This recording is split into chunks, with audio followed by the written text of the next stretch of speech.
अरे श्याम सिंह, हैं? अरे भाई, तुम्हारी आलू पूरी की बात तो देखो माननी पड़ेगी भाई।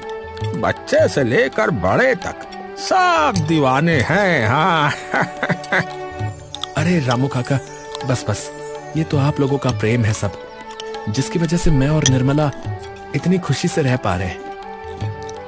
अरे निर्मला से याद आया भाई कि मुझे दादा कब बना रहा है भाई? अरे बस कुछ महीने और चाचा, अभी तो बस 4 महीने ही हुए हैं। बढ़िया बढ़िया। अच्छा ठीक है, कुछ सहायता चाहिए हो तो शर्माना मत बेटा, ठीक है? तू मेरे अपने बेटे की तरह है और मैंने कई बार बोला है तो बोल दियो। अच्छा जी जी चाचा, धन्यवाद आपका। अरे रामू काका, अरे सिर्फ आलू पूरी की वजह से नाम नहीं है हमरे शाम भाई का। हाँ, अरे पूरा गांव जो है इनका कितना सम्मान करता है। इनकी ईमानदारी और इनकी जो है दरिया दिली की वजह से इनका नाम है। हाँ हाँ भाई, ये बात तो बिल्कुल सही कही है तुमने, 100% की बात है भैया। हर रविवार मंदिर की चौखट पे जाके जो है गरीबों में खाना बांटना है, और दुकान पे कभी भी कोई गरीब आ जाए तो उसको जो है मुफ्त में ही खाना दे देता है ये बेचारा। अरे चाचा, भगवान जब इतना दे रहा है मुझे, तो मेरा भी तो धर्म बनता है कि मैं भी किसी जरूरतमंद को दूं, है कि नहीं? और फिर सोचिए ना कि किसी गरीब को 2 पूरी दे देने में क्या ही बिगड़ जाना है किसी का। भाई वाह श्याम, आदमी हो तो तुम्हारे जैसा हो बेटा, वरना ना हो। हाँ। तभी ठेले पर गांव के मुखिया उधम चंद का बेटा गर्जन अपने कुछ दोस्तों के साथ वहां आ जाता है। हाँ भाई श्याम, लगा फटाफट 4 प्लेट आलू पूरी, चल। लगाता हूँ, 2 मिनट बस। श्याम जल्दी से 4 प्लेट आलू पूरी बनाकर उन्हें परोस देता है। वहीं दूसरी ओर रामू और भीम चुपचाप ये सब देखते रहते हैं। अरे जितना मर्जी इतना खाओ, अपना ही समझो इस ठेले को। हाँ, सभी दोस्त एक एक करके पूरी पे पूरी और सब्जी मंगवाते जाते हैं और श्याम सिंह उनके लिए आलू पूरी लाता रहता है और थोड़ी ही देर में सबका पेट भर जाता है। हाँ भाई, कैसा लगा बे? यार बढ़िया यार। भाई वाह, मजा आ गया भाई। अबे यार, पर पैसे कितने हो गए? अबे पागल है क्या? पागल है क्या तू? अबे मैंने कहा था ना अपनी दुकान है, और इसके लिए तो इतना ही बहुत है कि इसे मेरे बापू यहाँ ठेला लगाने दे रहे हैं, समझा? गर्जन अकड़कर श्याम की ओर देखता है। हाँ भाई, लेगा क्या पैसे? श्याम सिंह बस चुपचाप सर झुका लेता है और गर्जन और उसके दोस्त वहां से हंसते हुए चले जाते हैं। अरे बेटा श्याम, अरे तूने ऐसे ही क्यों जाने दिया उन्हें? पैसे क्यों नहीं लिए? अरे जाने दो रामू चाचा। अरे पर ये तो गलत बात है भैया। अरे वो मुखिया का बेटा है, और आपको तो पता ही है कि हमारा मुखिया कितना सिर फिरा है। क्यों फालतू में उसके बेटे से उलझकर मैं अपने पेट पे लात मारूं, बताइए? अरे मुखिया का बेटा है तो ठीक है, पर कब तक उसे यूं ही मुफ्त में खिलाते रहोगे तुम? है कल को ठेला लूट के चला जाएगा, तब भी चुप थोड़े ही रहोगे? अरे बेटा बोलना तो पड़ेगा ना, है? मुफ्त का थोड़ी आता है ये राशन बेटा। और फिर तू डर क्यों रहा है? अरे हम हैं तो सही तेरे साथ। हाँ भैया, एक तो वैसे ही उसके बाप ने पूरे गांव की दुर्गति की हुई है। बताओ, ना कोई रोड बनवाया, ना विद्यालयों की हालत ठीक हुई है? शौचालय बनवाने का वादा किया रहा और अभी तक नहीं बना है भैया। हमें पता नहीं है क्या? अरे मुझे तो ये समझ में नहीं आता कि पिछले 2 बार से ये जीतता कैसे आ रहा है चुनाव में भाई। ठीक है चाचा, अगली बार जब भी आएगा तो बोल दूंगा मैं। हाँ हाँ बेटा, बिल्कुल बोल दियो, डरने की कोई जरूरत नहीं है ऐसों से। कुछ दिनों बाद कुछ देर बाद गर्जन सिंह फिर से श्याम के ठेले पर आ जाता है।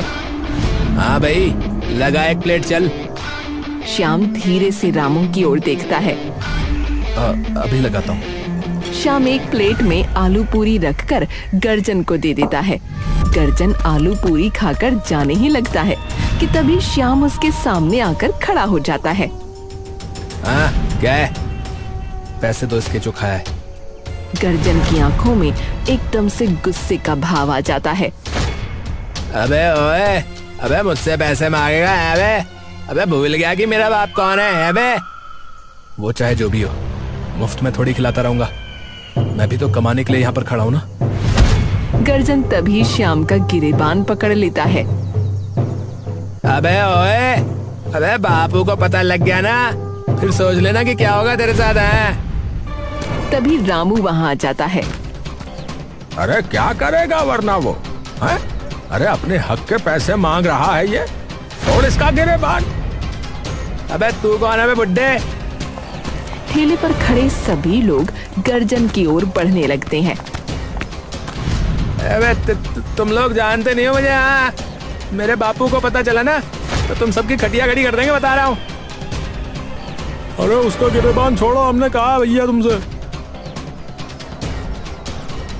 सबको अपने साथ खड़ा देख श्याम के सीने में भी एक जोश आ जाता है। श्याम झटके से गर्जन का हाथ अपने गिरेबान से छुड़ा लेता है। मेरे पैसे दो। गर्जन डरकर श्याम को उसके पैसे दे देता है और तुरंत वहां से निकल जाता है। उधम चंद आराम से हीटर के सामने हाथ सेक रहा होता है कि तभी गर्जन गुस्से में तमतमाता हुआ अंदर आता है। ए बापू, बापू। अरे क्या हो गया रे? इतनी भरी दोपहर में क्यों चिल्ला रहा है तू? ए बापू, मुझे ऐसा लगता है कि गांव वालों के मन से जो है ना, आपका खौफ निकलता जा रहा है। हाँ। अबे क्या बोले जा रहा है? साफ साफ बता। गर्जन सारी बात बता देता है। किसकी इतनी औकात हो गई कि तुझे धमकी दे रहे हैं? तू जा और मुझे ये बता दे कि वो आलू पूरी वाला कहाँ खड़ा होता है, बाकी मैं अपने आप देख लूंगा। जा। श्याम सिंह और उसकी बीवी निर्मला आराम से अपने बिस्तर पर सो रहे थे कि तभी उनकी आंख पर कोई रोशनी चमक उठती है। श्याम और निर्मला धीरे धीरे आंखें खोलते हैं और जैसे ही उनकी नजर बाहर धधकती आग पर पड़ती है, उसका मन भी एकदम से दहक उठता है। अरे ये क्या है? श्याम और निर्मला दौड़कर बाहर जाते हैं तो देखते हैं कि उसका पूरा ठेला आग की लपटों में जल रहा होता है। ठेले पर रखे बड़े बर्तन और ठेले की हर चीज धीरे धीरे नष्ट हो रही होती है। अरे अरे नहीं, अरे नहीं, अरे नहीं, अरे नहीं।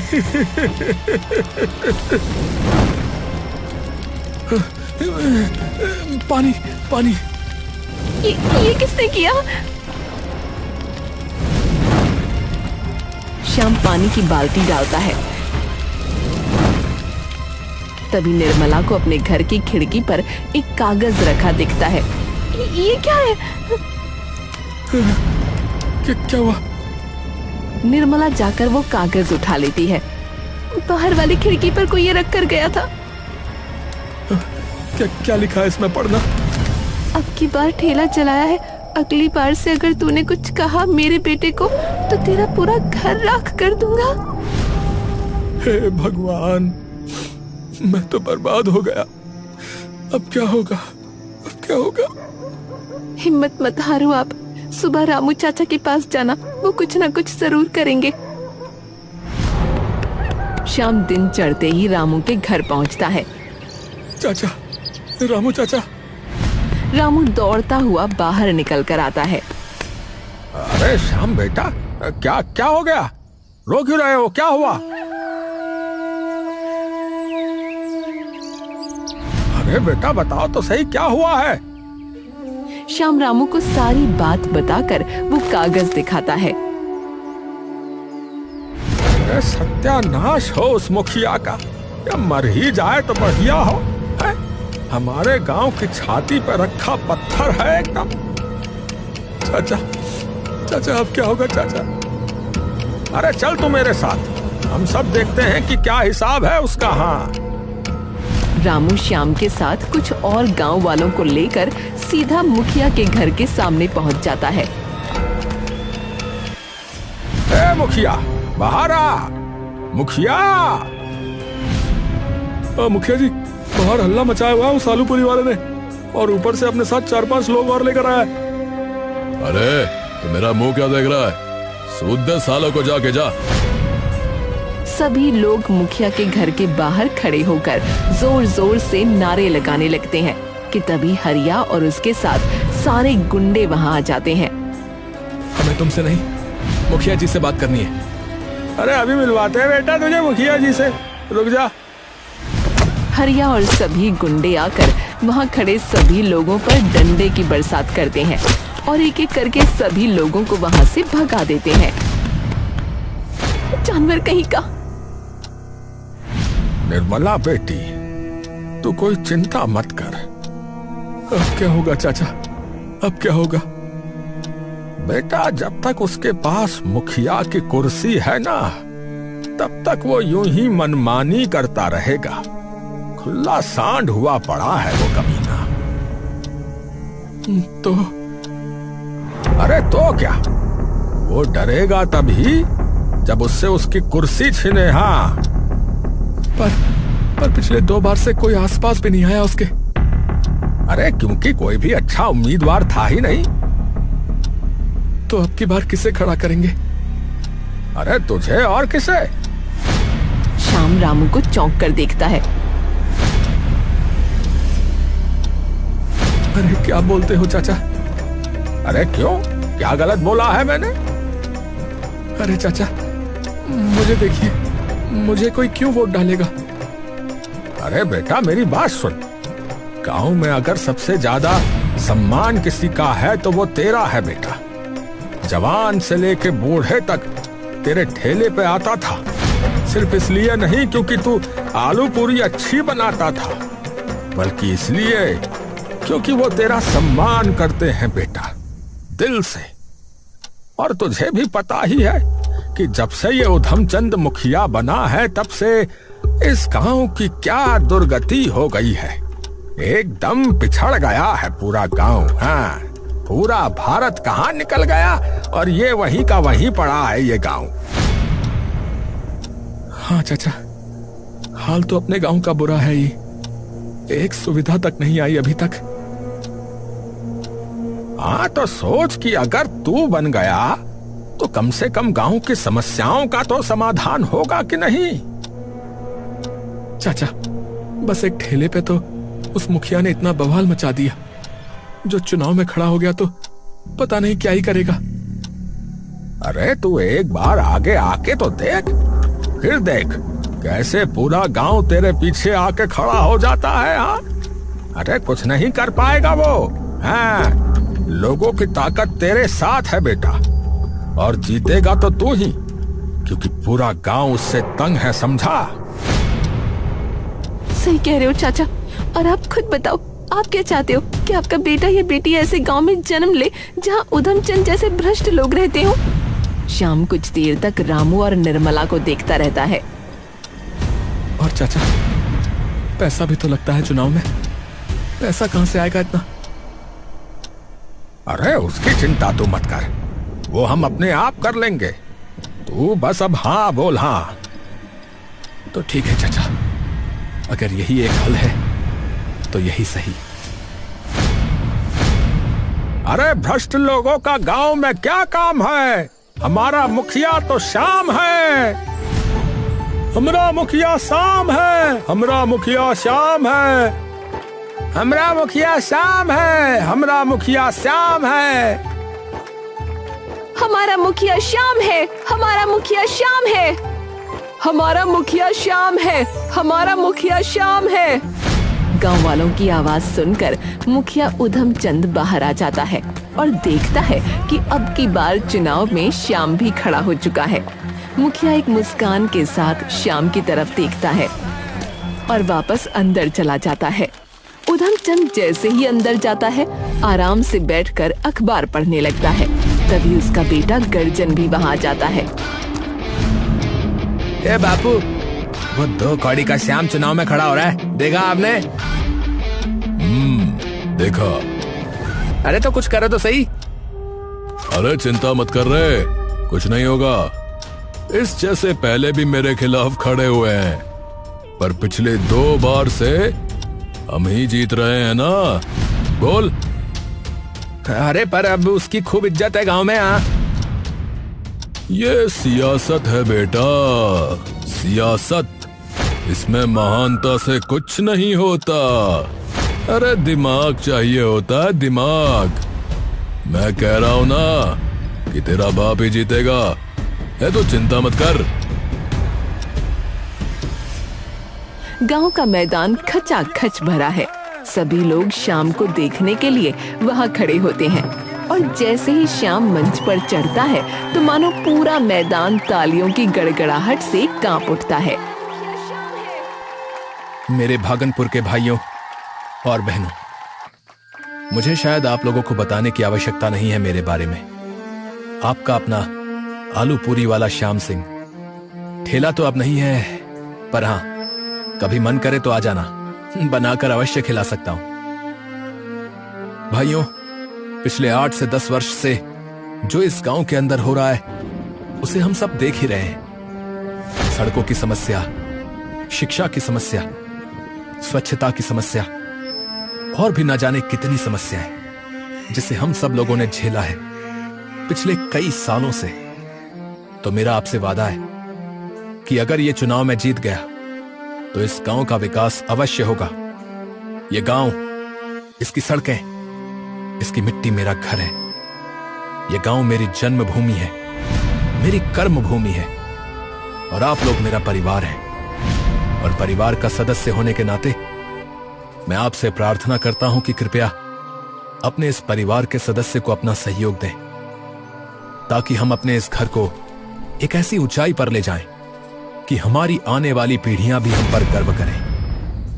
बस यही एक प्रार्थना इस श्याम सिंह की है अपने इस परिवार से। जय राम जी की भैया। सभी लोगों की तालियां श्याम सिंह का भाषण सुनते ही पूरे गांव में गूंज जाती हैं। अरे भैया, अरे हमरा वोट तो बेशक अभी ले लो भैया। हाँ बोलो, कहाँ लगाना है ठप्पा? अरे हमारा नेता कैसा हो, श्याम सिंह जैसा हो। हमारा नेता कैसा हो, श्याम सिंह जैसा हो। कुछ महीनों बाद ही सभी लोग अपना मतदान देने चले जाते हैं। चुनाव बूथ के बाहर भारी भीड़ इकट्ठा हो जाती है और वहीं दूर खड़े श्याम और रामू भी खुशी से सभी लोगों को अंदर जाते हुए देखते रहते हैं। अब तो बदलाव जरूर आएगा चाचा। अरे बिल्कुल आएगा बेटा, बिल्कुल आएगा। निर्मला ने तो मिठाइयां बना के भी रख ली हैं। वो तो उसका 9वां महीना चल रहा है, वरना मानती नहीं वो बिना यहाँ आए। अब आखिरकार मतदान की गिनती का दिन आ जाता है। श्याम सिंह चिंतित सा वहाँ खड़ा है और वहीं एक तरफ उधम सिंह बिल्कुल बेफिक्रा खड़ा हुआ है। सभी लोग शांत हो जाइए, परिणाम घोषित करने का समय आ गया है। उधम सिंह को मिले हैं पूरे 2012 वोट और वहीं श्याम सिंह को मिले हैं मात्र 176 वोट। जितने भी लोग उस वक्त वहाँ मौजूद होते हैं, सबकी सांसें एक पल के लिए मानो थम सी जाती हैं। क्या सिर्फ 176? इतने में उधम चंद के आदमी जोर जोर से उसकी जीत के नारे लगाने लगते हैं। वहीं दूसरी ओर श्याम एकदम चुप और स्तब्ध वहाँ खड़ा रह जाता है। उसके मन में आता है तो बस प्रश्नों का ज्वार और दुख। रामू उसके बगल में खड़ा अपना सिर पकड़ लेता है। अरे अरे ये सच नहीं हो सकता बेटा, पूरा गांव तेरे साथ था, फिर ये कैसे हो सकता है? रामू श्याम से खूब बात करने की कोशिश करता है, लेकिन श्याम को तो मानो कोई सांप सा सूंघ जाता है। थोड़ी देर बाद रामू श्याम को लेकर अपने घर आ जाता है। रामू और श्याम एकदम दुखी से होकर उसके घर पर बैठे हैं।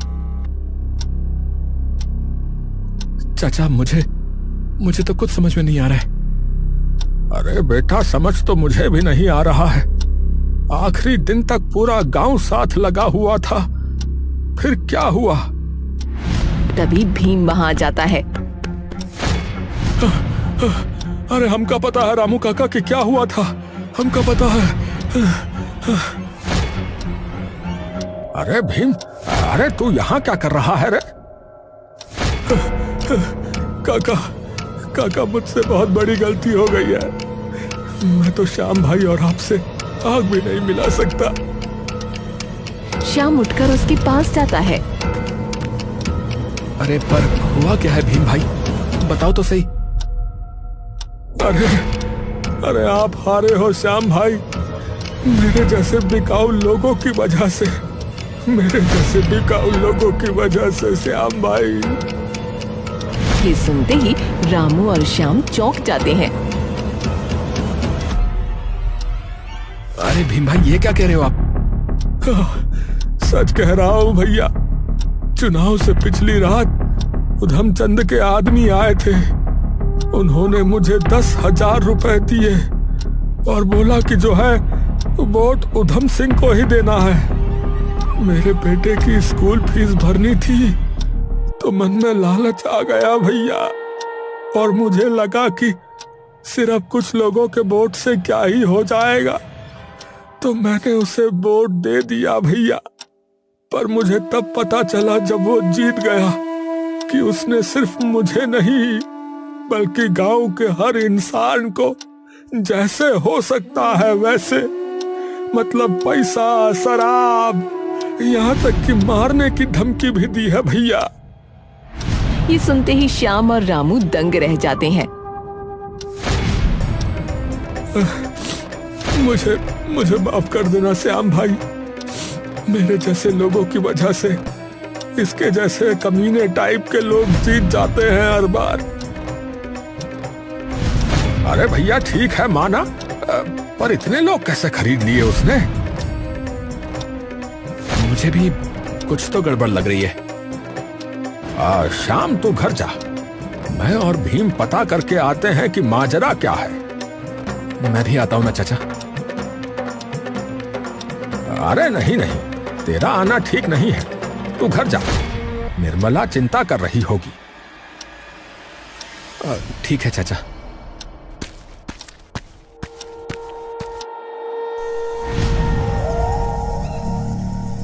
रामू और भीम जिला पंचायत के दफ्तर की दीवार के साथ झुककर आगे बढ़ते हैं, जहां दरवाजे पर पहरेदार लाठी पकड़े कुर्सी पर आधी नींद में झूम रहा होता है।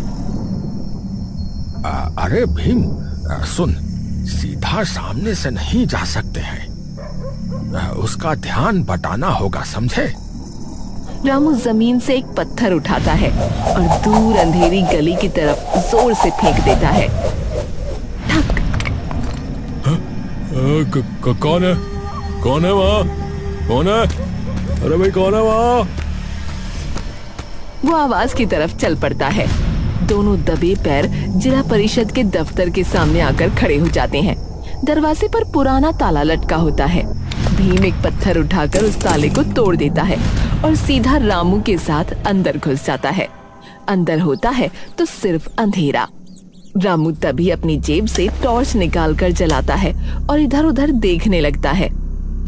रामू धीरे से सभी कागज देखने लगता है। अचानक भीम के हाथ में एक मोटी सी फाइल लग जाती है, जिस पर लिखा होता है मतदान सूची। रामू काका, अरे मिल गया, ये देखो। हाँ, चल लेकर चल इसे फटाफट। पर ये तो जुर्म होगा रामू काका। अरे अगर उधमचंद बना रहा इस गांव का मुखिया तो जुर्म इससे भी बड़ा हो जाएगा, समझा? सोच ले फिर अगले 5 साल कैसे भुगतेगा उसको तू। हाँ। रामू और भीम दौड़ते हुए सीधा श्याम के घर आ जाते हैं। अरे अरे, क्या हुआ? और धीरे बोलना, निर्मला सो रही है। रामू और भीम श्याम को फाइल दिखाते हैं। अरे भैया, अरे घपला बहुत बड़ा हुआ है, साजिश रची है तुम्हारे खिलाफ, साजिश। क्या कह रहे हो भैया? कौन सी साजिश? अरे पहली ये कि आधे लोग तो वोट देने ही नहीं आए भाई, और उनके नाम के सामने वोट का ठप्पा लगा हुआ है। मतलब ये कि इन्होंने वोट दिया है ये बता रहा है। आपको कैसे पता? अरे मैं बताता हूँ भाई, मेरे चाचा शहर में थे, समझ गए? फिर भी उनके नाम के आगे देखो छप्पा लगा है, कैसे लग गया? और दूसरी बात, 45 नाम इस सूची में नए हैं जिन्हें कभी किसी ने देखा तक नहीं। तू खुद देख। एक मिनट, ये जो पता है, यहाँ तो सिर्फ एक इंसान रहता है, फिर इस जगह से 10 वोट कैसे गए हैं? हाँ, सिर्फ इस एक पते से नहीं, बाकी के कुछ पतों से कम 20-20 वोट पड़े हैं। हाँ। तो आप? अरे कल सबूत के साथ जाएंगे पुलिस को लेकर जिला पंचायत के दफ्तर, और जो भी इसके पीछे है उसे सजा जरूर दिलवाएंगे। अगले दिन रामू और श्यामू थाने जाकर उस घपले की शिकायत दर्ज कर देते हैं। उस घपले में उधम चंद के साथ जिला पंचायत के कई अफसरों के नाम भी आते हैं। देखिए, हमने सभी सबूतों की जांच कर ली है और उधम चंद को अभी से ही गांव के मुखिया पद से निष्कासित किया जाता है, और 2 हफ्ते बाद फिर से गांव में चुनाव कराए जाएंगे, और इस बार सारी चीजें मेरी देखरेख में की जाएंगी। आप निश्चिंत रहिए। आपका बहुत बहुत धन्यवाद डीएम साहब। हाँ ठीक है, धन्यवाद। 2 हफ्ते बाद गांव में दोबारा चुनाव कराए जाते हैं, लेकिन इस बार मतगणना पूरी ईमानदारी और पारदर्शिता के साथ होती है, और आखिर में वो दिन आ जाता है जिसका इंतजार शाम को बेसब्री से होता है। इस बार के चुनाव में उधम सिंह को मिले हैं 26 वोट और श्याम सिंह को मिले हैं भारी मात्रा में 1500 वोट। श्याम खुशी से उछलकर रामू के गले लग जाता है। अरे 1500, जीत गए चाचा, हम जीत गए चाचा, हम जीत गए चाचा। अरे अरे हम नहीं बेटा, अरे पूरा गांव जीत गया बेटा, पूरा गांव जीत गया। तभी श्याम की नजर वहाँ तंग खड़े उधम सिंह पर पड़ती है। श्याम छाती तान कर उधम सिंह के पास जाता है। क्या हुआ उधम चंद, अब भी मेरा घर चलाओगे? अरे ओ, ये खुशी ज्यादा दिन तक नहीं रहेगी तुम्हारी यहाँ। तुझे लगता है कि मुखिया बनना आसान है, हैं? एक बात तो पक्की है उधम सिंह, कि उसके बारे में तुम्हें कुछ नहीं पता, क्योंकि तुमने कौन सा फर्ज निभाया मुखिया का? बोलो, तुम्हारे लिए तो आसान ही था ना। और अगर दिक्कत आती है तो आए फिर। अपने इस परिवार और अपने आने वाले बच्चे के भविष्य के लिए तो मैं न जाने कितनी परेशानियां झेल सकता हूं, समझे? तभी भीम दूर से चिल्लाता हुआ वहाँ आता है। अरे बहुत बहुत बधाई हो भैया, अरे तुम्हें लड़का हुआ है श्याम भाई। ये सुनते ही श्याम के चेहरे पर एक अनोखी सी मुस्कान आ जाती है। गांव के सभी लोग श्याम को कंधे पर बैठाकर पूरे गांव के चक्कर लगाने लगते हैं, और रामू दूर खड़ा आंखों में आंसू लिए ये सब देखता रहता है। आखिरकार हो ही गया परिवर्तन। जय हो, जय हो।